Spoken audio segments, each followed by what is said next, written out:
Assalamualaikum warahmatullahi wabarakatuh. Apa kabar anak-anak sekalian? Semoga kalian semua dalam keadaan sehat walafiat dan ingat untuk selalu rajin belajar. Kali ini kita berada pada mata pelajaran IPA bersama Ibu Maisarah. Kamu bisa memanggil Ibu sebagai Ibu Mai saja, ya. Nah, materi kita pada hari ini adalah struktur dan fungsi jaringan pada batang. Ya, ini untuk siswa kelas 8 semester 1. Ya. Baiklah, sebelum kita mulai belajar, kita berdoa terlebih dahulu sesuai dengan ajaran agama kita masing-masing. Berdoa mulai.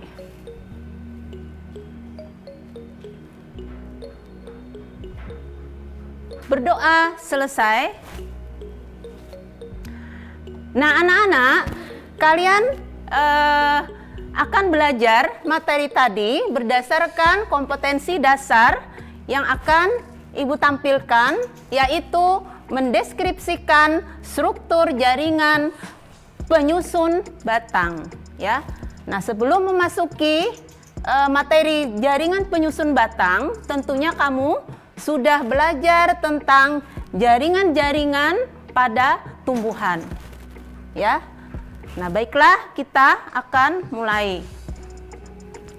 Nah, tujuan pembelajaran kita pada hari ini pertama, kalian bisa menjelaskan ciri-ciri batang.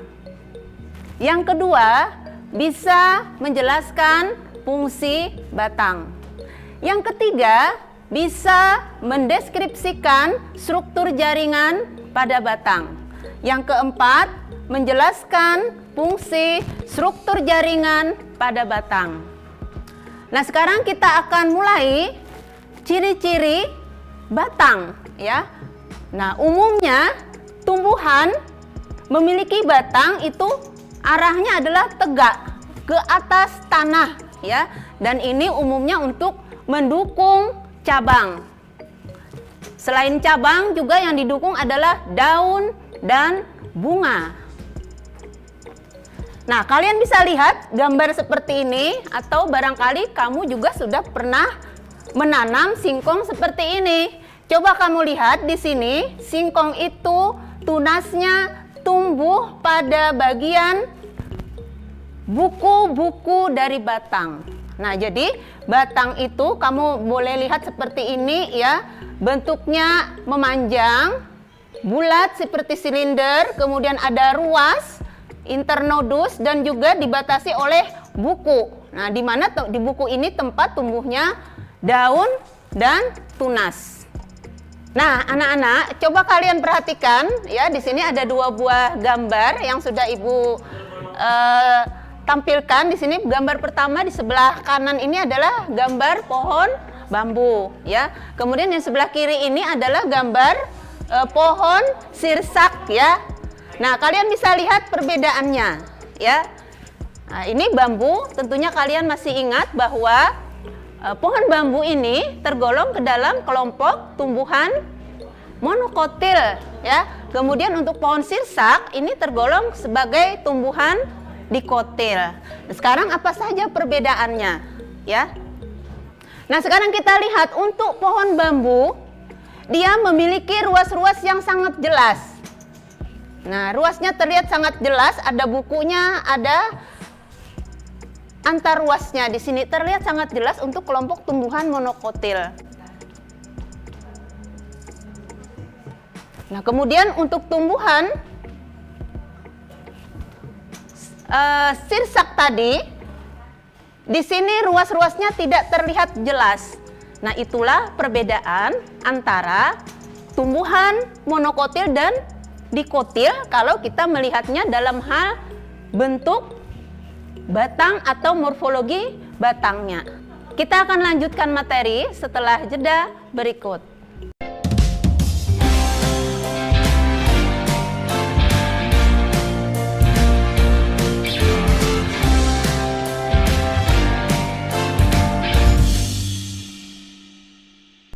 Baiklah anak-anak, jumpa lagi dengan Ibu. Kita akan lanjutkan materi kita ini. Nah, kita akan lanjutkan kepada fungsi batang ya. Ini yang pertama, fungsi batang adalah menyokong bagian-bagian tumbuhan yang berada di bagian atas tanah. Tadi kita ingat bagian di atas tanah dari tumbuhan apa saja? Ada cabang, ada daun, nantinya ada bunga ya. Kemudian fungsi yang kedua, sebagai jalan pengangkutan air dan garam mineral dari akar menuju daun ya. Kemudian yang ketiga, sebagai jalan pengangkutan makanan dari daun ke seluruh tubuh tumbuhan.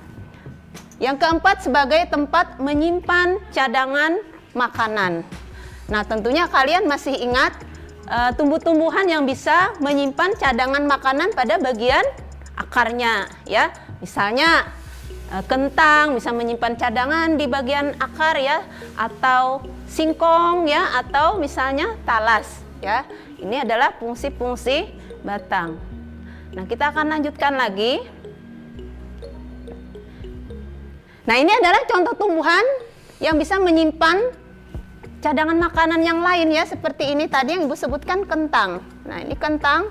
Jadi kentang yang kita makan sehari-hari itu sebenarnya apa? Batang ya, dia batang, umbi batang. Kemudian ini kunyit. Nah, kunyit itu juga adalah modifikasi dari batang ya. Apa sih tandanya tadi bahwa umbi batang dari kentang ataupun rimpang dari kunyit tadi adalah batang? Apa tandanya? Nah, tandanya adalah ketika umbi atau rimpang ini ditanam, nanti akan bisa menumbuhkan tunas ya. Itulah tanda bahwa dia adalah sebagai modifikasi batang. Nah, sekarang kita akan melihat bagaimana struktur batangnya ya, dari luar ke dalam. Jadi kalau batang itu misalnya kita buat sebuah irisan melintang, maka akan ada bagian-bagian jaringannya yang bisa dilihat ya. Tentunya melihat ini kalau batangnya itu sangat kecil, tidak bisa dilihat langsung dengan mata ya, terutama bagian yang sebelah dalam ya. Tapi kalau bagian sebelah luar kita bisa melihat. Nah, jadi kalau dari luar ke dalam batang itu diurutkan. Yang paling luar adalah epidermis, sebelah dalamnya ada korteks, lebih ke dalam lagi namanya silinder pusat. Nah, apa saja ciri epidermis pada batang? Nah, epidermis batang tadi bagian terluar dari batang. Bagaimana kita tahu epidermis pada batang? Nah, kalian bisa melihatnya apabila ada bagian batang tumbuhan yang terluar mudah terkoyak, hanya selapis sel saja, berarti itu adalah bagian epidermis ya. Nah, untuk batang dikotil yang sudah dewasa, itu epidermisnya tadi mudah rusak. Dan kadang-kadang bisa digantikan dengan jaringan yang lebih ke dalam, yaitu periderm atau jaringan gabus. Nah, kemudian korteks batang. Nah, korteks tadi terletak di sebelah dalam daripada epidermis ya. Nah, apa susunannya? Jadi lebih ke dalam itu dia disusun oleh jaringan parenkim ya. Nah, kalian tentunya masih ingat fungsi dari jaringan parenkim. Jaringan parenkim itu berguna sebagai tempat menyimpan cadangan makanan seperti pada kentang tadi ya, dan pada rimpang kunyit ya. Itu contoh jaringan parenkim yang berisi cadangan makanan. Tapi ada juga jaringan parenkimnya yang bisa menebal, mengeras ya, menjadi jaringan pelindung yang kuat, yaitu dia bisa membentuk kolenkim dan sklerenkim. Nah, kemudian bagian yang ketiga adalah silinder pusat batang. Nah, silinder pusat ini adalah bagian terdalam dari batang, dia berada pada posisi paling tengah ya. Apa saja yang ada di dalam silinder pusat batang?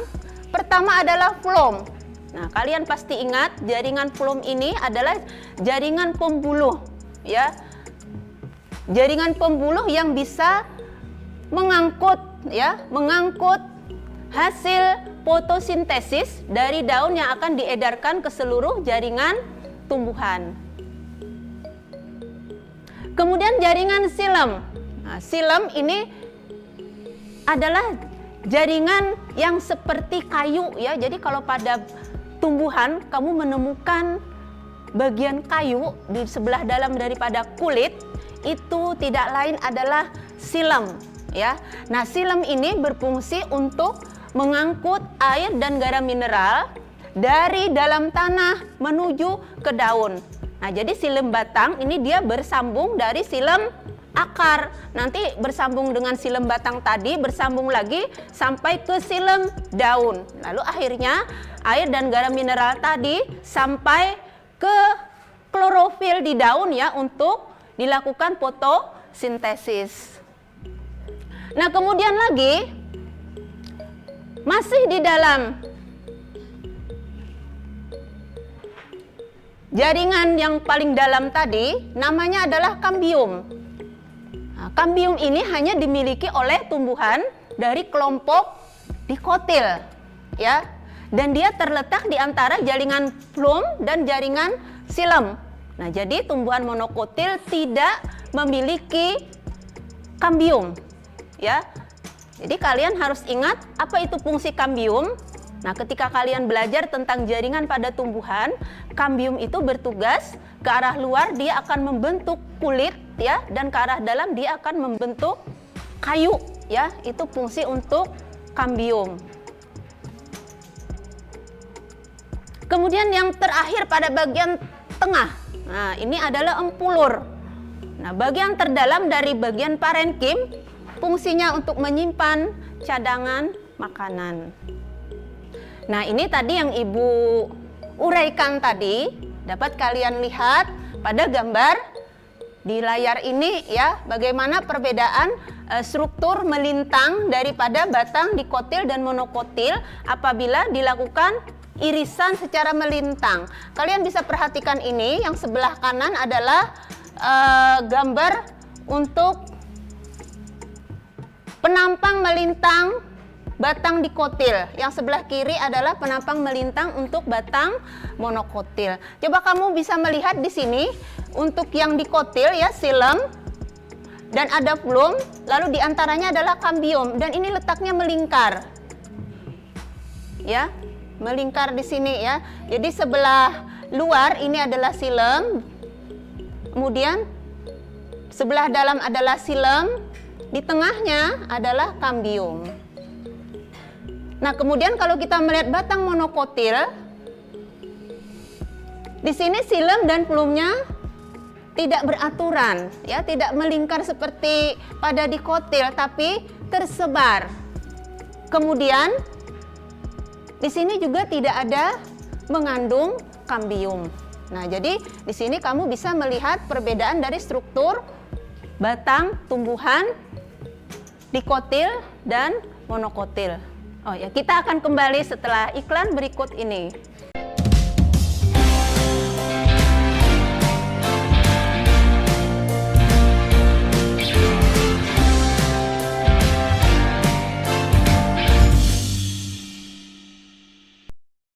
Ya, halo anak-anak, kita lanjutkan lagi, ya. Belajar kita masih tentang struktur dan fungsi jaringan pada batang. Nah, kalian lihat di sini ada tabel perbedaan antara struktur batang tumbuhan dikotil dan monokotil. Lihat di sini, kita melihat dari segi perbedaannya. Pertama, kambium. Nah, untuk kambium pada batang dikotil ini ada mengandung kambium. Nah, sedangkan pada batang monokotil ini tidak mengandung kambium. Kemudian perbedaan yang kedua, kita bisa melihatnya dari susunan berkas pembuluh. Berkas pembuluh tadi adalah silem dan flum, ya. Nah, dari susunan berkas pembuluh itu untuk batang dikotil ini susunannya teratur atau tadi melingkar, dan untuk batang monokotil susunannya tadi tidak teratur atau letaknya tersebar. Nah, sekarang bagaimana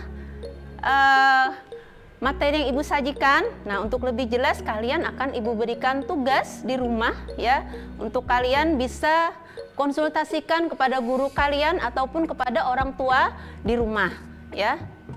Nah, tugas pertama kalian adalah yang pertama melakukan pengamatan terhadap tumbuhan di sekitar ataupun mencari informasi dari buku, internet, ataupun majalah dan koran, batang-batang yang bisa mengalami modifikasi struktur ataupun fungsinya sehingga memiliki fungsi tambahan bagi tumbuhan. Nah, kamu catat apa yang kamu dapat itu ke dalam tabel berikut ini ya. Contohnya di sini nama tumbuhannya kentang, kemudian bentuknya atau modifikasinya adalah umbi.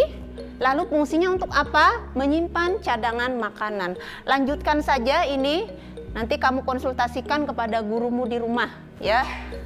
Nah, kemudian tugas kamu yang kedua ya, ini pun bisa kamu lakukan bersama gurumu ya. Semoga bisa dilakukan walaupun kamu berada di rumah.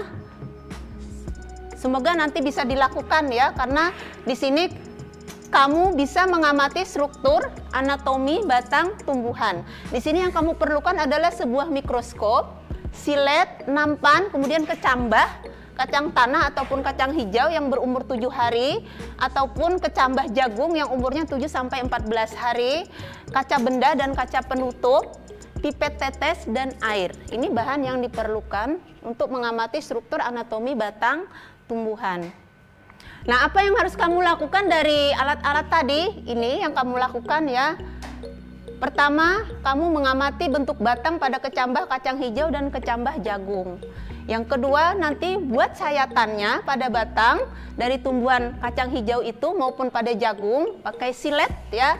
Hati-hati menggunakan silet ya. Jangan sampai tanganmu luka. Kemudian usahakan membuat irisan setipis mungkin ya. Cara melakukan pengirisan adalah mengarah ke sumbu tubuh. Jadi arahnya ke sumbu tubuh. Kemudian yang ketiga, letakkan nanti sayatan itu kepada kaca benda lalu beri setetes air. Kemudian ditutup dengan kaca penutup. Lalu letakkan di bawah lensa pada mikroskop. Amati dengan perbesaran 10 kali 10 atau 100 kali perbesaran. Nah, kemudian kalau sudah menemukan gambarnya, kamu bisa gambarkan itu di dalam lembar pengamatan.